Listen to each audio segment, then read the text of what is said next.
In this Tesla video, I'll talk about the ordering experience and the good and bad of their process.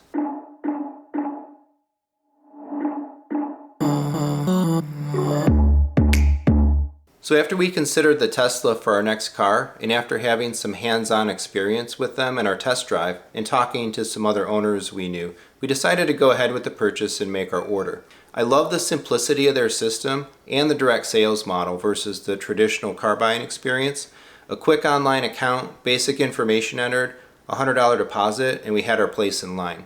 At the time we actually ordered, we were not 100% assured that we might actually buy the car, but the delivery lead times and prices were both increasing, and I expected additional ones to come.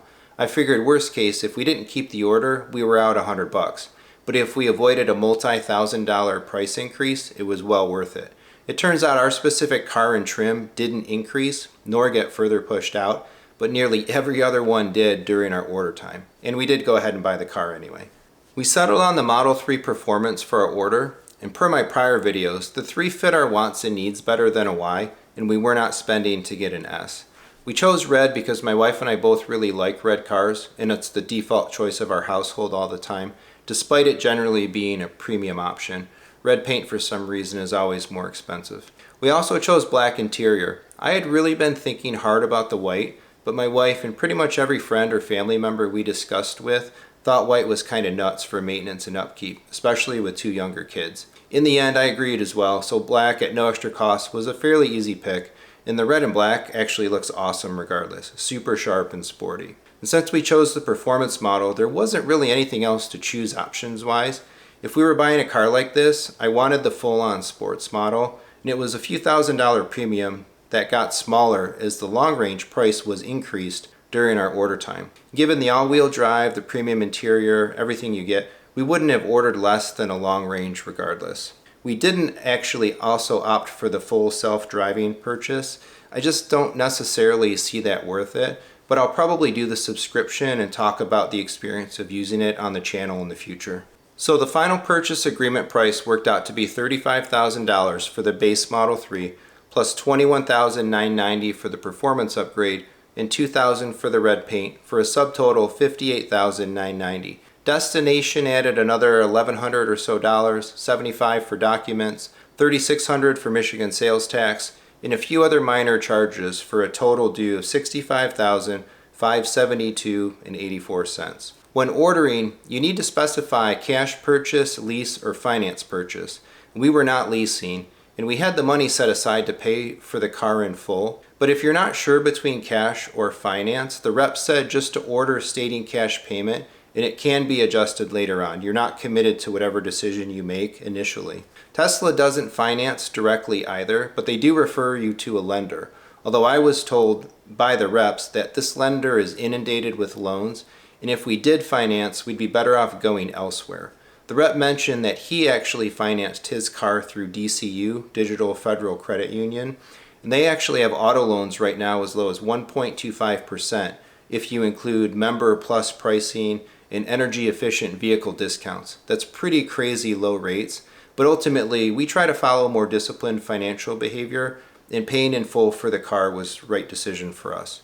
There were also some intricacies for us with regards to buying a Tesla in Michigan because of our state laws and rules related to automotive purchases.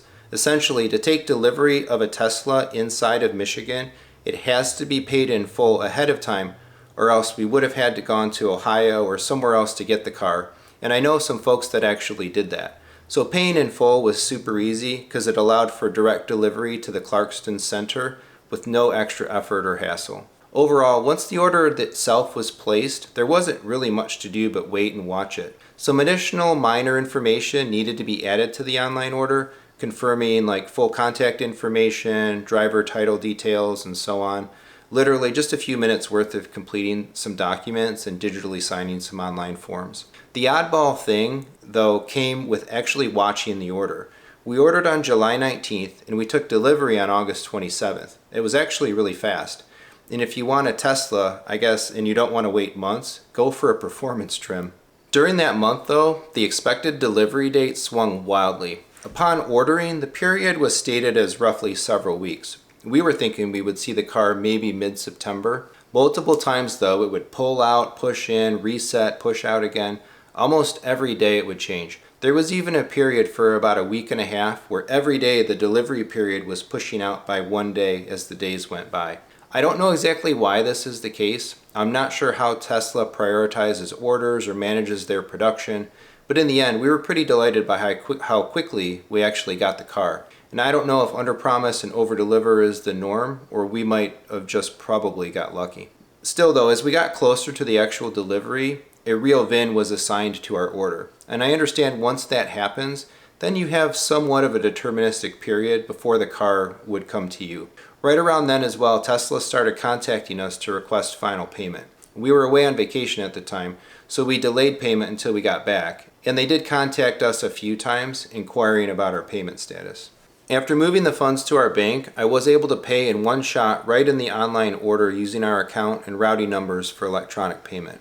By the time we paid for the car, it was actually already en route from the West Coast to the Midwest going to Chicago. Tesla commented to us that if we could complete payment fast enough by a certain day, they would be able to route the car directly from Chicago to Michigan, and we'd be able to get the car faster.